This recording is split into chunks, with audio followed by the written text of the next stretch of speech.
Sebelumnya, Assalamualaikum warahmatullahi wabarakatuh. Saya Rifaneli Artisya sebagai moderator kelompok 6 yang akan mempresentasikan hasil menelaah konsep dan urgensi harmoni kewajiban dan hak negara dan warga negara dalam demokrasi. Dipersilahkan kepada kelompok 6 untuk menyampaikan.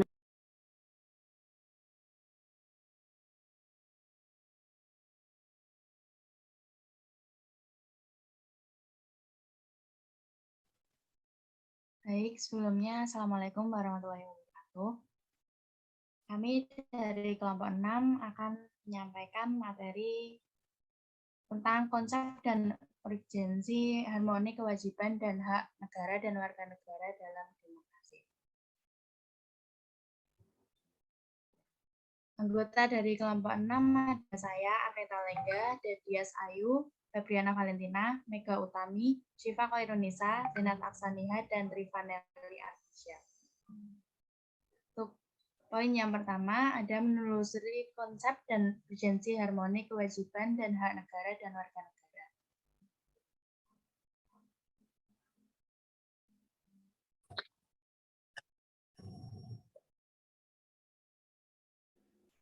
Yang pertama ada hak. Hak yaitu kuasa untuk menerima atau melakukan suatu yang semestinya diterima atau dilakukan oleh pihak tertentu dan tidak dapat diganggu-gugat oleh pihak lain atau manapun juga yang ada prinsipnya dan dapat dituntut secara paksa olehnya. Yang kedua yaitu wajib. Beban untuk memberikan sesuatu yang semestinya dibiarkan atau diberikan oleh pihak tertentu tidak dapat diganggu oleh pihak manapun, pada prinsipnya dapat dituntut secara paksa oleh yang berkepentingan. Yang ketiga ada kewajiban, sesuatu yang harus dilakukan.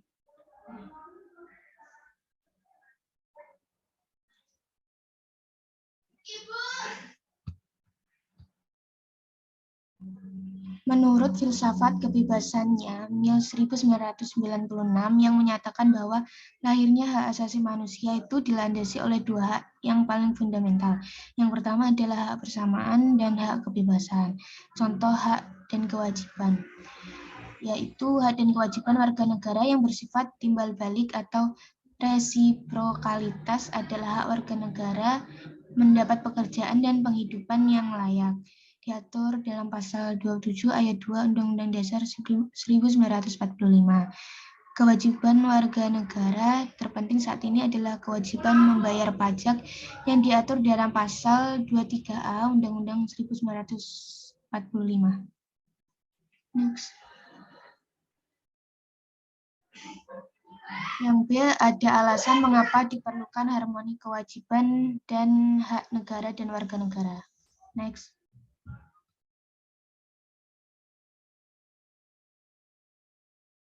Yang pertama yaitu hak dan kewajiban bersifat timbal balik yang berarti bahwa warga negara memiliki hak dan kewajiban terhadap negara. Sebaliknya, negara memiliki hak dan kewajiban terhadap warga negara. Yang kedua, hak dan kewajiban merupakan sesuatu yang tidak dapat dipisahkan. Yang ketiga, hak dan kewajiban warga negara Indonesia diatur dalam Undang-Undang 1945 dari pasal 27 sampai pasal 34 yang di dalamnya termasuk hak asasi manusia dan kewajiban dasar manusia. Yang keempat, agar terciptanya kehidupan bernegara dan harmonis dan berkesinambungan antara kepentingan rakyat dan pemenuhan hak dan kewajiban oleh negara. Next. Yang C, sumber histori sosiologis politik tentang harmoni kewajiban dan warga negara Indonesia. Next. Sumber historis, menurut John Locke, seorang filsuf Inggris yang pertama kali merumuskan adanya hak alamiah atau natural rights yang melekat pada setiap diri manusia, yaitu hak atas hidup, hak atas kebebasan, dan hak milik.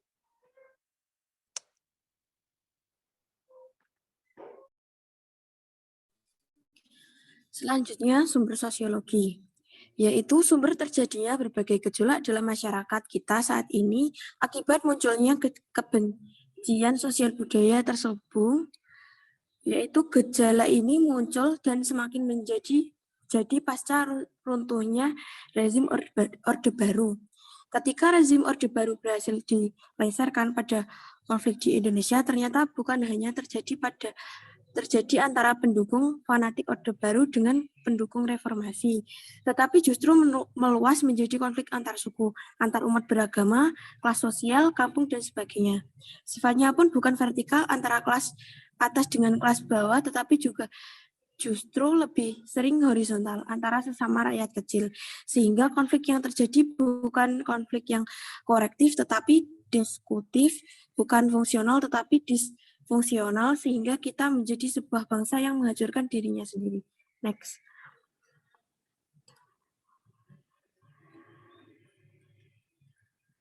Kemudian sumber politik. Sumber politik yang mendasari dinamika kewajiban dan hak negara dan warga negara Indonesia adalah dan hasil perubahan Undang-Undang NRI 45 yang terjadi pada era reformasi. Pada awal era reformasi pertengahan 1998, muncul berbagai tuntutan reformasi di masyarakat. Tuntutan tersebut disampaikan oleh berbagai komponen bangsa, terutama oleh mahasiswa dan pemuda. Beberapa tuntutan reformasi itu adalah Undang-Undang Dasar NRI 1945, yang kedua, penghapusan dari doktrin di fungsi Angkatan Bersenjata Republik Indonesia atau biasa disebut ABRI. Kemudian yang ketiga, menegakkan supremasi hukum, penghormatan hak asasi manusia, serta pemberantasan korupsi, kolusi, dan nepotisme. Kemudian yang keempat, melakukan desentralisasi dan hubungan yang adil antara pusat dan daerah. Kemudian yang kelima, otonomi daerah. Yang keenam, mewujudkan kebebasan pers. Dan yang ketujuh, mewujudkan kehidupan demokrasi. Next.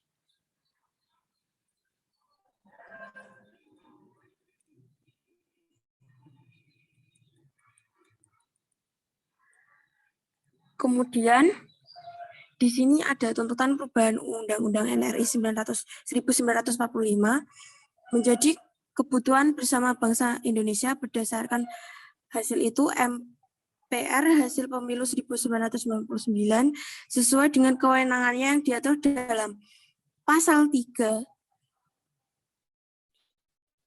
dan pasal 37 Undang-Undang Dasar NRI 1945 melakukan perubahan secara bertahap dan sistematis dalam 4 kali perubahan, yakni yang pertama, perubahan pertama pada sidang umum MPR 1999, kemudian yang kedua pada sidang tahunan MPR pada tahun 2000, kemudian perubahan ketiga yaitu pada sidang tahunan MPR pada tahun 2001, dan perubahan yang keempat pada sidang tahunan MPR 2002.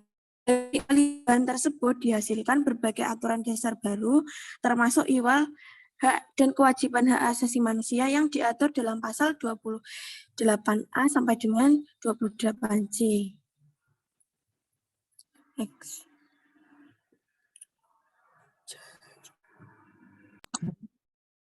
Membangun argumen tentang dinamika dan tantangan harmoni kewajiban dan hak negara dan warga negara. Next.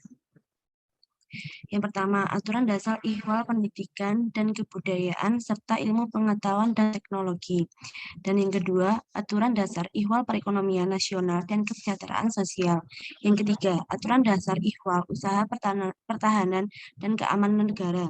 Dan yang keempat, aturan dasar ihwal hak asasi manusia. Next. Deskripsikan esensi dan urgensi harmoni kewajiban dan hak negara dan warga negara. Yang pertama ada agama. Pasal pertama pasal 29 ayat 1, negara berdasar atas ketuhanan yang Maha Esa. Pasal 29 ayat 2, negara menjamin kemerdekaan tiap-tiap penduduk untuk memeluk agamanya masing-masing dan beribadat menurut agamanya dan kepercayaannya itu.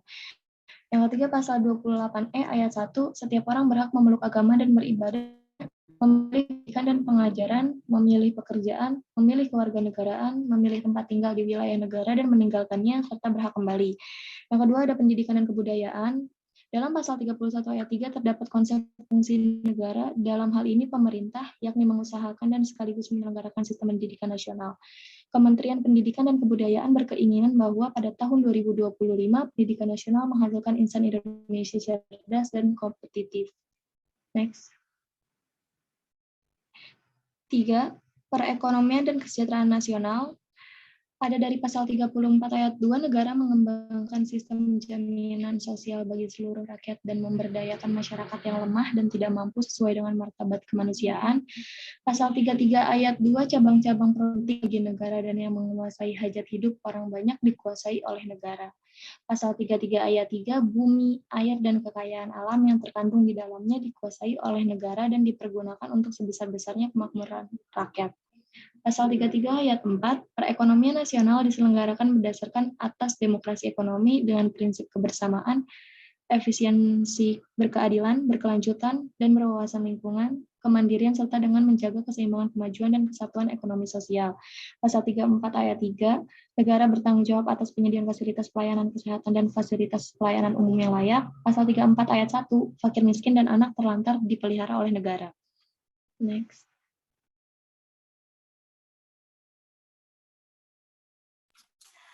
Kemudian yang 4, pertahanan dan keamanan negara. Pasal 30 ayat 2, usaha pertahanan dan keamanan negara dilaksanakan melalui sistem pertahanan dan keamanan rakyat semesta oleh Tentara Nasional Indonesia dan Kepolisian Negara Republik Indonesia sebagai kekuatan utama dan rakyat sebagai kekuatan pendukung. Lanjut.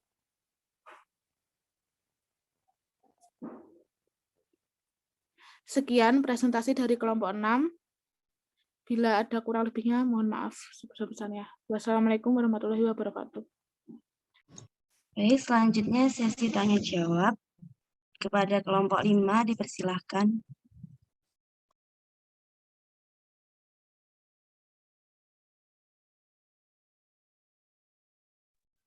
Izin masuk moderator. Ya, silakan. Izin bertanya pada kelompok 6. Tadi pada pasal 33 ayat 4 berbunyi perekonomian nasional diselenggarakan berdasarkan demokrasi ekonomi dengan prinsip kebersamaan, efisiensi, keadilan, dan yang lainnya. Lalu menurut kalian, apakah perekonomian yang diselenggarakan dengan demokrasi tersebut sudah berjalan dengan semestinya? Terima kasih. Baik, dipersilakan kepada kelompok 6 untuk menjawab pertanyaan dari kelompok 5.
Izin menjawab pertanyaan dari Aisyah.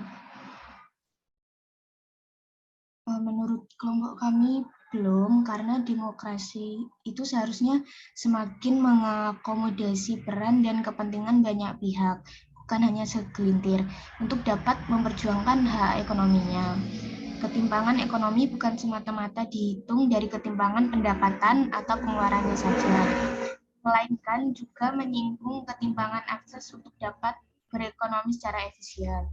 Oleh karena itu, kebijakan pemerintah perlu lebih diarahkan untuk mengentaskan golongan kaum yang masih terpinggirkan. Contohnya seperti kaum-kaum kecil, kaum-kaum menengah, atau kaum-kaum rendah seperti itu. Mereka perlu difasilitasi untuk mengatasi ketertinggalan agar ketimpangan tidak semakin lebar. Keberpihakan negara bisa ditunjukkan dengan memfasilitasi peningkatan produktivitas bagi pihak yang memang urgent untuk segera dibantu.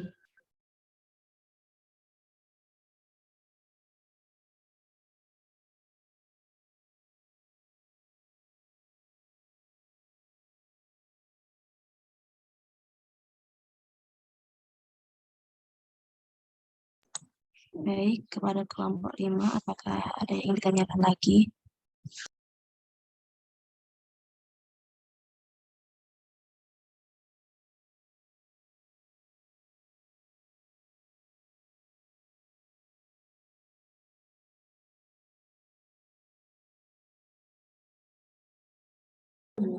Izin bertanya kepada kelompok 6. Jadi menurut penjelasan yang dijelaskan BW tadi, hak dan kewajiban itu sangat erat hubungannya dengan sila-sila Pancasila sebagai dasar negara kita atau ideologi negara kita. Nah, lalu bagaimana hubungan antara hak dan kewajiban warga negara tersebut dengan nilai dasar Pancasila? Terima kasih. Izin menjawab dari pertanyaannya Mbak Indah. Jadi hubungan hak dan kewajiban warga negara dengan 5 nilai dasar Pancasila yaitu yang pertama, ketuhanan yang Maha Esa. Pada sila ini memuat jaminan warga negara Indonesia untuk bebas memeluk kepercayaan dan agama serta melaksanakan ibadah.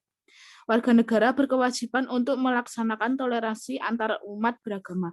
Kemudian yang kedua, kemanusiaan yang adil dan beradab. Pada sila kedua, Pancasila menempatkan bahwa setiap warga negara memiliki kedudukan yang sama di depan hukum. Warga negara juga akan mendapatkan kewajiban berupa jaminan dan perlindungan dari hukum yang berlaku. Yang ketiga, persatuan Indonesia. Hubungan dengan sila ketiga, Pancasila adalah seluruh warga negara harus menempatkan kepentingan negara di atas kepentingan individu maupun golongan. Yang keempat, kerakyatan yang dipimpin oleh hikmat kebijaksanaan dalam permusyawaratan perwakilan. Hubungan hak dan kewajiban dengan nilai sila keempat Pancasila adalah setiap warga negara berhak untuk berpartisipasi dalam pemilihan umum dan politik. Sedangkan kewajiban warga negara adalah mengutamakan musyawarah untuk mufakat di setiap pengambilan keputusan. Kemudian yang kelima, keadilan sosial bagi seluruh rakyat Indonesia. Dalam sila kelima menjamin bahwa warga negara mengakui hak perorangan dan mendapatkan perlindungan dari negara. Kewajiban warga negara adalah dengan mengembangkan sikap kekeluargaan dan gotong royong di lingkungan masyarakat. Begitu Mbak Indah.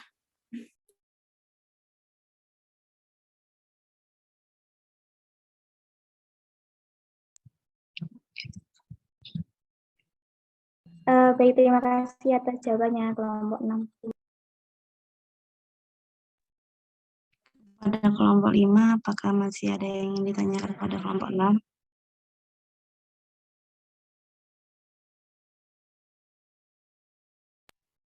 Saya mau izin tanya lagi. Ya, silakan. Jadi dalam konsep urgensi hak dan kewajiban, dalam realitanya itu kan masih ada banyak pelanggaran atau banyak terjadi beberapa pelanggaran hak maupun kewajiban. Nah, dalam hal tersebut pastinya itu akan ada cara preventif ataupun pencegahan ataupun cara represif dalam upaya penanganan hak dan kewajiban, pengingkaran kewajiban warga negara. Nah, jadi bagaimana dan apa saja cara represif dan preventif itu tentang upaya penanganan hak dan kewajiban pengingkaran warga negara tadi.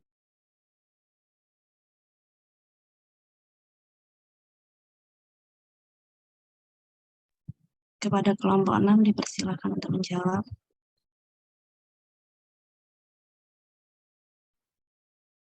Baik, saya izin menjawab pertanyaan dari Wahyu Indah. Tadi ada cara penanganan dengan preventif dan represif. Dengan preventif itu dapat dilakukan dengan memberikan pendidikan dan penyuluhan pentingnya pelaksanaan hak dan kewajiban yang seimbang. Bisa dengan membuat iklan layanan masyarakat dan membuat spanduk akan bahaya pengingkaran kewajiban. Sedangkan untuk cara represifnya bisa dilakukan dengan denda, kurungan atau penjara, diasingkan dari lingkungan masyarakat, tidak diterima oleh masyarakat di lingkungannya, dan merebaknya gosip atau pandangan buruk terhadap pelaku pengingkaran kewajiban. Nah, secara tidak langsung, cara atau tindakan represif ini dilakukan untuk membuat efek jera pada pelakunya. Tujuannya agar pelaku itu tidak mengingkari kewajiban tersebut dan tidak melakukan lagi kesalahan yang sama di masa yang akan datang. Seperti itu. Baik, terima kasih atas jawabannya.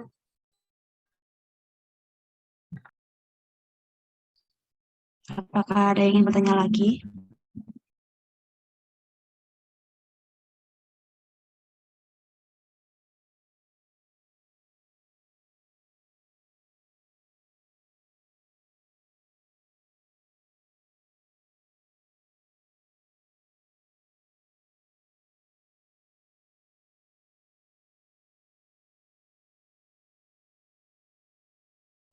Izin bertanya kepada kelompok 6. Menurut kelompok 6, bagaimana cara memenuhi agar hak dan kewajiban warga negara itu seimbang, Mas?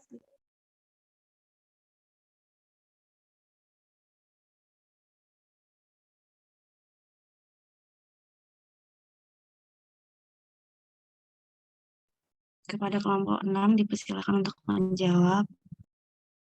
Baik, saya izin menjawab. Tadi bagaimana agar warga negara itu dalam pelaksanaan hak dan kewajibannya itu seimbang ya. Jadi hak dan kewajiban itu kan bersifat timbal balik. Jika kita melakukan apa yang menjadi hak kita, maka kita akan mendapatkan juga apa yang menjadi kewajiban kita. Jadi solusinya yaitu perlu adanya kesadaran dari semua warga negara untuk melakukan kewajibannya, untuk melakukan haknya, karena dengan itu nanti mereka akan mendapatkan kewajibannya. Seperti itu, Diana. Baik, terima kasih.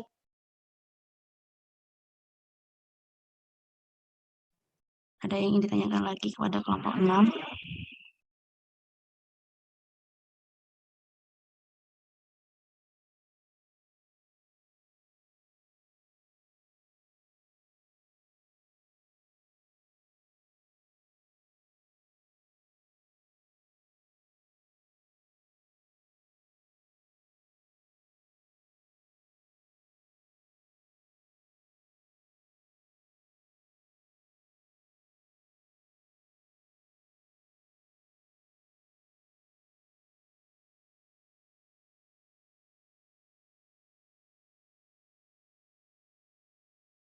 Baik, jika sudah melakukan sesi tanya jawab, di sini saya akan menarik kesimpulan dari presentasi materi pada kelompok 6, yaitu hak adalah kuasa untuk menerima atau melakukan sesuatu semestinya diterima atau dilakukan melulu oleh pihak tertentu atau tidak dapat oleh pihak lain. Manapun juga yang pada prinsipnya dapat dituntut secara paksa olehnya. Sedangkan wajib adalah yang semestinya dibiarkan atau diberikan melulu oleh pihak tertentu, tidak dapat dituntut secara paksa oleh yang berkepentingan. Baik, sekian presentasi dari kelompok 6. Bila ada kurang lebihnya, saya mohon maaf. Waktu dan tempat saya kembalikan kepada kelompok 5.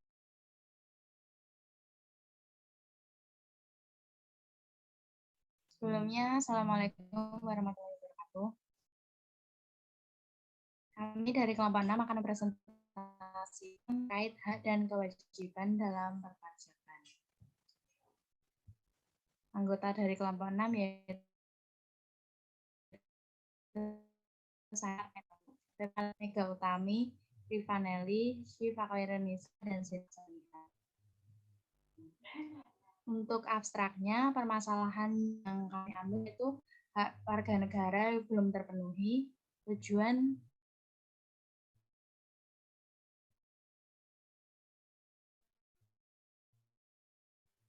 ada fungsi pemerintah untuk melaksanakan kewajibannya, yaitu memenuhi hak-hak warga negara. Dan untuk metode yang kami lakukan yaitu kajian pustaka dan diskusi.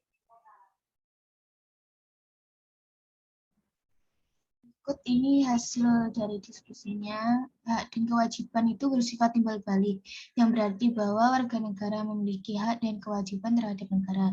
Sebaliknya, negara memiliki hak dan kewajiban terhadap warga negara. Contohnya, kewajiban warga negara untuk membayar pajak. Warga negara akan memperoleh timbal balik dari negara berupa manfaat pajak yang salah satunya melalui hasil pembangunan. Next.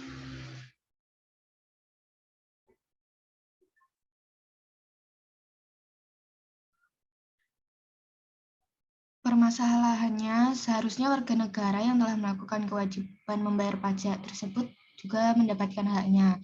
Tetapi banyak warga negara yang sudah patuh bayar pajak masih belum mendapatkan haknya. Next.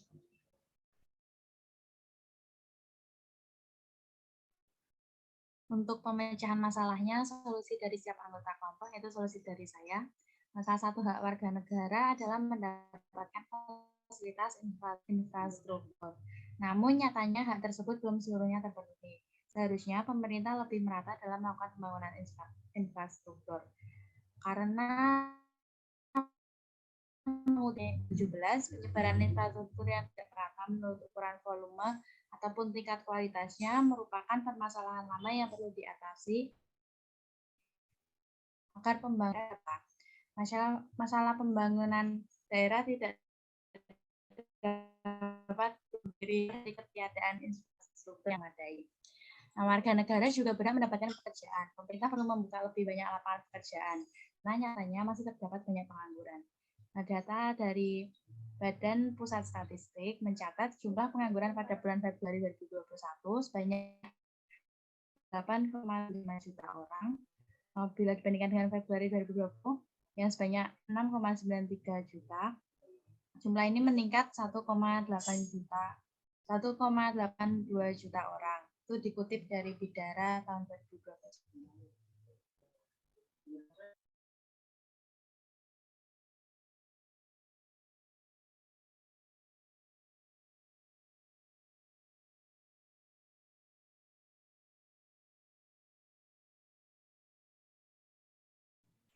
Selanjutnya, pemecahan masalah dari saya sendiri, yaitu perlu ditekankan lagi peraturan tentang hak dan kewajiban yang diatur dalam Undang-Undang Dasar NRI 1945 dari pasal 27 sampai pasal 34, yang berbunyi seharusnya warga negara memiliki hak dan kewajiban untuk mendapatkan penghidupan yang layak.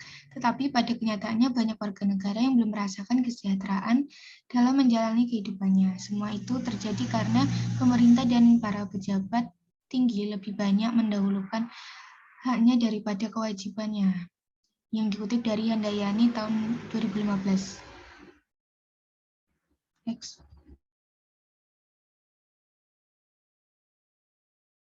Berikut solusi dari saya sendiri, yaitu pada hakikatnya merupakan sarana untuk menyejahterakan rakyat. Namun dapat diketahui masyarakat di berbagai daerah yang belum mendapatkan karena itu negara harus mewujudkan keadilan bagi masyarakat agar setara dengan kepatuhan dalam membayar pajak. Dengan demikian masyarakat bisa menganggap bahwa pemerintahnya, yaitu pemerintah dan para pejabat tinggi harus lebih mendahulukan kewajiban daripada hak, karena menjadi pejabat itu tidak cukup hanya memiliki pangkat, akan tetapi mereka berkewajiban memikirkan hak-hak dan kesejahteraan warga negara. Jika keadaannya seperti ini, ada keseimbangan antara hak dan kewajiban.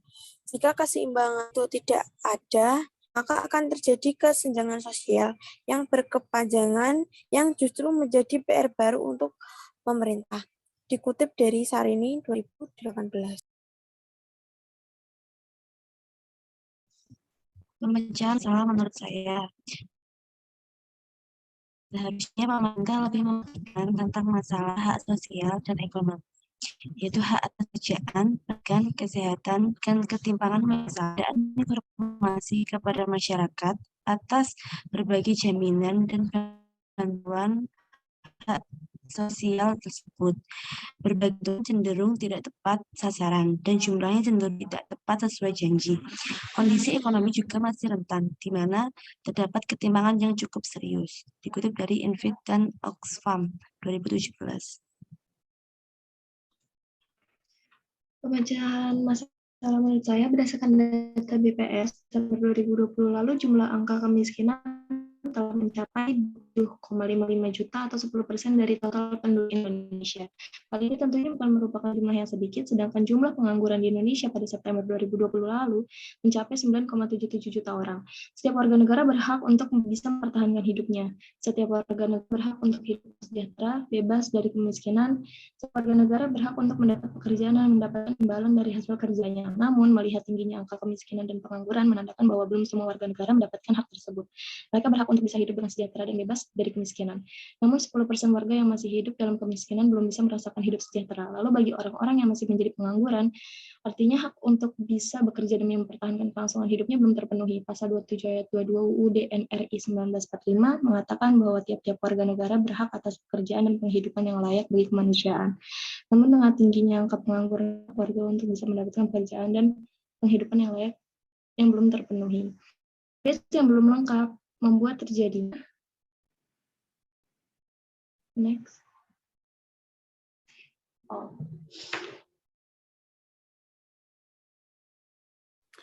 Pemecahan masalah menurut saya, masalah hak atas lingkungan hidup, hak atas tanah, air, dan pengakuan hak masyarakat adat. Masalah ini bisa dikatakan masalah yang meningkat tajam dalam 5 tahun terakhir. Hal ini diakibatkan liberalisasi izin pemerintah daerah yang dimanfaatkan oleh kepentingan bisnis eksploitatif perusahaan lokal, nasional maupun internasional. Situasi ini semakin diperparah dengan gaya kebijakan pembangunan pemerintah, baik di tingkat nasional maupun di tingkat lokal.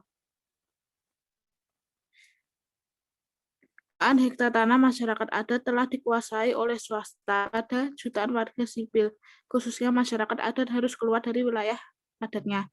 Dikutip dari KPA 2016. Untuk solusi kelompoknya yaitu sebanding dengan warga negara yang harus sadar diri untuk membayar pajak, berlaku juga untuk pemerintah yang harus sadar untuk memberikan haknya kepada warga negara.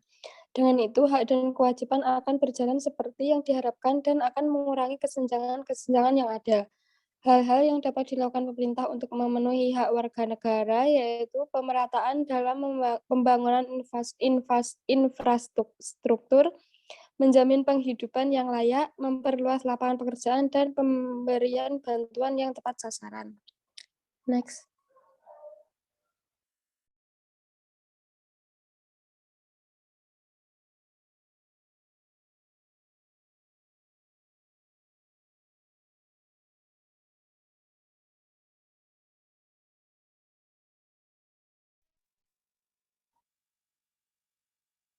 Solusi untuk kelompok 5 yaitu menurut Tasum dan Rani Apriani dalam buku Pendidikan Pancasila dan Kewarganegaraan, hak dan kewajiban harus dilakukan dengan seimbang, yakni melakukan kewajibannya dengan sungguh-sungguh dan setelah itu dapat menuntut apa yang menjadi haknya. Jika hak dan kewajiban tidak seimbang, dikhawatirkan akan timbul ketidakadilan dan ketimpangan. Ketidakadilan itu berupa hak seseorang yang dirampas, padahal dia sudah melaksanakan kewajibannya. Sebanding dengan warga negara yang harus sadar diri untuk membayar pajak, berlaku juga untuk pemerintah yang harus sadar untuk memberikan haknya kepada warga negara. Beberapa contoh dari hak-hak masyarakat yang belum terpenuhi yaitu tingginya angka kemiskinan dan pengangguran. Setiap warga negara berhak untuk mendapatkan pekerjaan dan mendapat imbalan dari hasil kerjanya. Namun melihat tingginya angka kemiskinan dan pengangguran menandakan bahwa belum semua warga negara mendapatkan hak tersebut. Dan selanjutnya akan dilanjutkan oleh teman saya.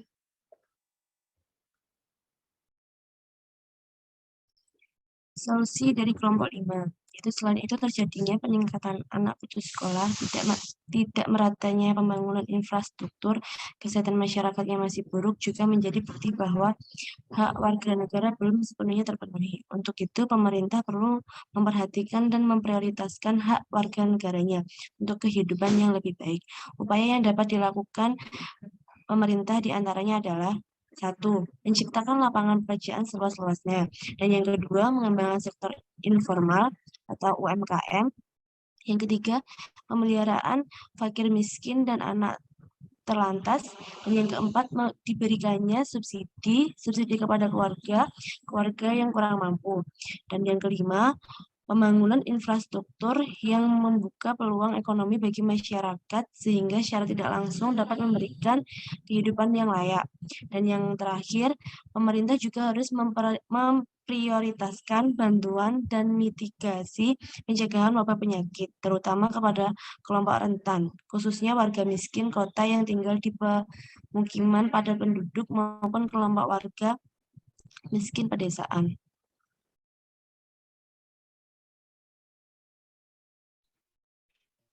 Dilansir dari buku Pendidikan Pancasila dan Kewarganegaraan tahun 20 dijelaskan bahwa hak dan kewajiban merupakan dua hal penting yang tidak bisa dipisahkan. Setiap warga negara memiliki hak dan kewajiban yang bersifat timbal balik terhadap negaranya. Begitu juga negara memiliki hak dan kewajiban terhadap warga negaranya, sebab sebagai seorang warga negara pasti membutuhkan dan perlu melaksanakan kedua hal tersebut. Setiap warga negara akan memperoleh haknya apabila telah menjalankan kewajiban dengan baik. Tugas utama warga negara yaitu menyeimbangkan pelaksanaan hak dan kewajiban agar memperoleh kehidupan dan kesejahteraan yang baik. Akan tetapi, dalam pelaksanaannya terkadang mengalami beberapa masalah. Masalah yang sering terjadi adalah pelanggaran terhadap hak warga negara. Pelanggaran hak warga negara terjadi ketika warga negara tidak bisa memperoleh haknya sesuai dengan ketetapan undang-undang.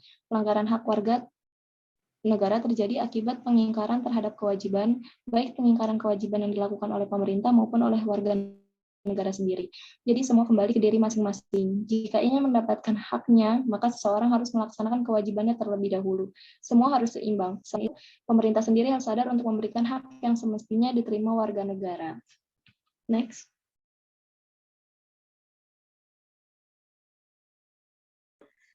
Kesimpulan dasaran, dalam realisasinya warga negara yang telah menjalankan kewajiban membayar pajak masih banyak yang belum terpenuhi haknya. Contohnya, banyak warga negara yang belum merasakan kesejahteraan dalam menjalani kehidupannya. Berbagai bantuan cenderung tidak tepat sasaran dan jumlahnya cenderung tidak tepat sesuai janji. Kondisi ekonomi juga masih rentan, di mana terdapat ketimpangan yang cukup serius, tingginya angka pengangguran dan tidak meratanya pembangunan infrastruktur.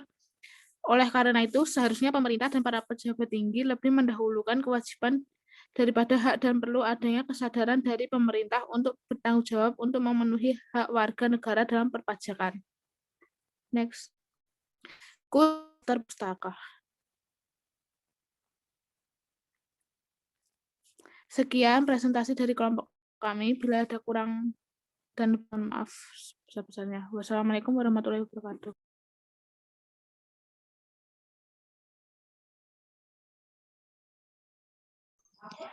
Baik, terima kasih kepada 6 yang telah mempresentasikan hasil diskusinya. Dan selanjutnya untuk sesi tanya jawab. Kepada kelompok 5 dipersilahkan. Izin bertanya pada kelompok 6. Dalam solusi pemecahan masalah menurut anggota kalian dikatakan hak warga negara belum seluruhnya terpenuhi dikarenakan banyak penyebab infrastruktur yang tidak merata. Lalu menurut kalian dan pendapat kalian penyebab penyebaran infrastruktur yang tidak merata itu apa dan upaya yang bisa dilakukan untuk pemerataan infrastruktur di seluruh daerah.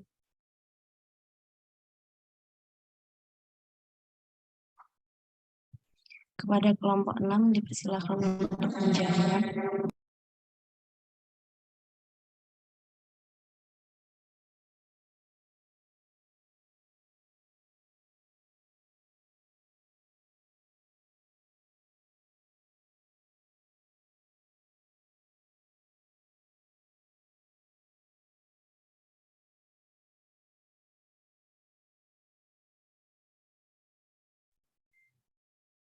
Izin menjawab pertanyaan dari kelompok 5. Apakah suara saya sudah jelas? Sudah. Baik, ya, yang menyebabkan pembangunan infrastruktur di Indonesia belum merata, yaitu dikarenakan pemerintah hanya menyediakan fasilitas yang sifatnya kompleks untuk daerah perkotaan. Sehingga bagi masyarakat yang letaknya di daerah terpencil, butuh waktu yang lama untuk menikmati dan mengakses fasilitas-fasilitas tersebut. Yang kedua, belum adanya sikap profesionalisme dari perilaku pengembangan maupun pemimpin dari daerah itu sendiri. Yang ketiga, belum berkembangnya infrastruktur kelembagaan yang berorientasi pada pengembangan pembangunan berkelanjutan. Lalu untuk upaya yang dapat dilakukan untuk pemerataan infrastruktur, yang pertama yaitu mengembangkan koordinasi, sinergitas, dan kerjasama di antara pelaku-pelaku pengembangan kawasan, baik pemerintah swasta, lembaga non-pemerintah, serta antara pusat provinsi, kabupaten, atau kota dalam upaya untuk meningkatkan pembangunan. Yang kedua, mengoptimalkan pemanfaatan kerangka kerjasama antar daerah untuk mendukung pembangunan. Yang ketiga, membuat rancangan kerja arahan bagi masyarakat yang bersifat langsung dari pemerintah.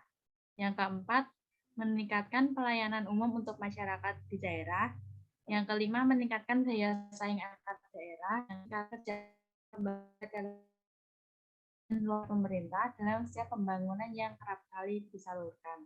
Dan yang ketujuh, menggunakan anggaran negara sebaik-baiknya untuk pelaksanaan pembangunan yang diperkirakan benar-benar dibutuhkan oleh masyarakat. Seperti itu.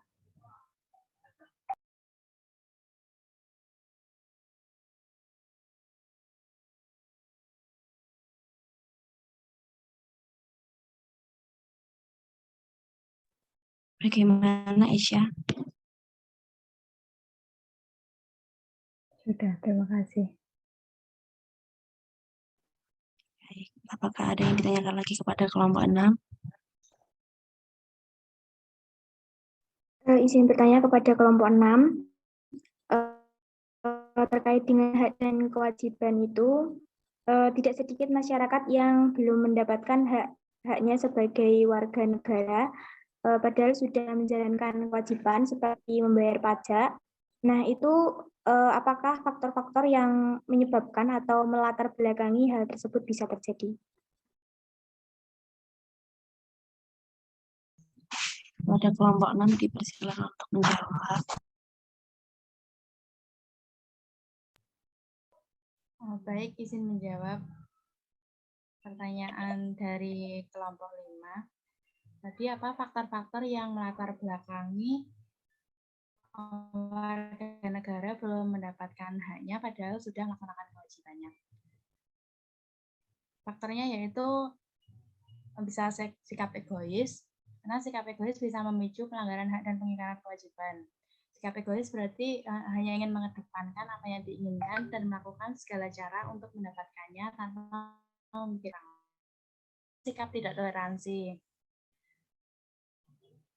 Sikap ini tidak menghargai dan menghormati hak serta kewajiban orang lain. Akibatnya muncullah pelanggaran hak dan pengingkaran kewajiban dalam masyarakat. Yang ketiga, adanya penyalahgunaan kekuasaan.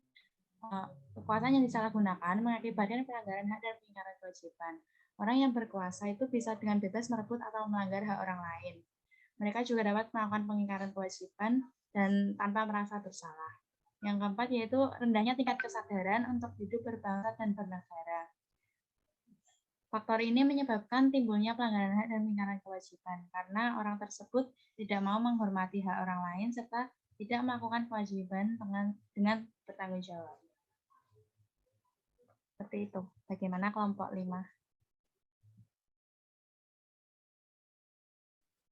Terima kasih, kelompok 6. Apakah ada yang ingin ditanyakan lagi kepada kelompok 6?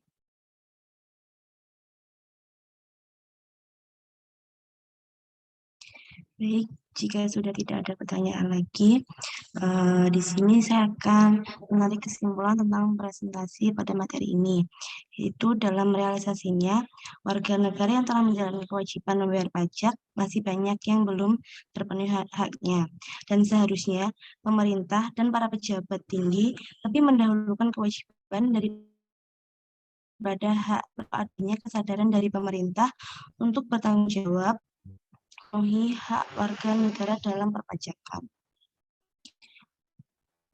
Dan sekian presentasi dari kelompok 6.